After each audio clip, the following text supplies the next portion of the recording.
कल आपका लाडला बेटा फिर टल्ली होके आया था। अरे तो क्या हो गया भाभी? भैया इतने बड़े मल्टीनेशनल कंपनी में मैनेजर है, क्लाइंट्स के साथ थोड़ी बहुत तो सोशल ड्रिंकिंग चलती है। और भैया कौन सा पी के नाली में गिर जाते हैं? सिंगल मॉल्ट स्कॉच पीते हैं। आपको तो खुश होना चाहिए, सोसाइटी में भैया का इतना स्टेटस है। क्यों, महंगे स्कॉच से लिवर नहीं खराब होता क्या? और तो और मम्मी जी, कल वो वॉश बेसिन में कटोरी में अपने मुंह धो रहे थे और बोल रहे थे दाल मखनी बड़ी टेस्टी बनी है। ये है आप लोगों का सोशल ड्रिंकिंग। क्या हुआ भाभी, सुबह सुबह मुंह का भूगोल क्यों बिगड़ा हुआ है? भैया रात को फिर से रंग जमा के आए थे क्या? मत पूछ बिमला, मैं तो इस आदमी के पीने की आदत से परेशान हो चुकी हूँ। समझ ही नहीं आता क्या करूँ। अरे भाभी, आप भी ना छोटी छोटी बातों पर बीपी हाई कर लेती हो। कचौड़ी के पापा को देखो, रोज शाम कर पगुआ चढ़ा के आता है। मैं तो नहीं रोती। तेरा पति देसी पी के ड्रामा करता है, तुझे कोई दिक्कत नहीं है?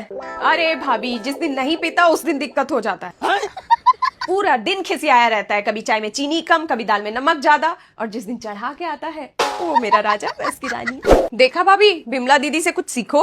हाँ गुड्डू, शराब के नशे में वो अपनी सारी तिजोरी खोल देता है। कल रात को ही मैंने उसके पॉकेट से 500 रुपए निकाले और पूछी महाराज पैसे रख लूं, तो बोला महारानी पूरा साम्राज्य आप ही का तो है। अरे वाह बिमला, तू तो बड़ी समझदार है। भाभी, भैया तो बड़े अफसर है, महंगी वाली पीते होंगे। जब वो पी के आए तो रोने के बजाय शॉपिंग ऐप खोल लिया करो। अच्छा। बोलना सुनो जी, डायमंड का हार ले लूं? पक्का साहब बोलेंगे। एक नहीं, दो ले ले।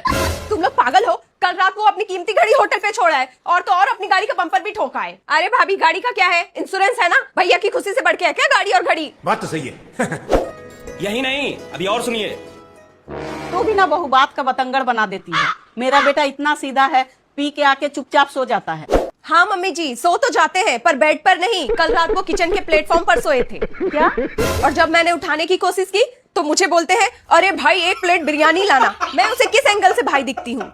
भाभी, ये तो अच्छी बात है। क्या बोला तूने? किचन में तो सोए पर बिरयानी मांगी, किसी को गाली तो नहीं दी। मेरा पति तो पीकर पूरे मोहल्ले को गाली देता है। तुम सब मिलके मुझे पागल कर दोगे। बिमला, तू अपना काम कर। और मम्मी जी, आज अगर आपके सुपुत्र पीकर आए तो आप उन्हें अपने ही कमरे में सुला लीजिएगा, ठीक है? अरे नहीं नहीं बहू, मेरे कमरे में मत भेजना। पिछली बार आया था ना, मेरा अलमारी को टॉयलेट समझकर खोल दिया था। मेरी बनारसी साड़ी भीगते भीगते बच गई। हाँ भाभी, मेरे कमरे में तो भूल के भी मत भेजना, मुझे तो दारू की स्मेल से ही एलर्जी है। लो भाभी, इन लोगों की तो हवा निकल गई। अरे बाप रे। मर्द चाहे 40 का पौवा पिए या 4000 का स्कॉच, पीने के बाद सब एक ही थाली के चट्टे बट्टे हैं। मैं तो कहती हूँ गुस्सा छोड़ो और रात को भैया के पर्स में से 5 से 10 हजार साफ करने का प्लान बनाओ।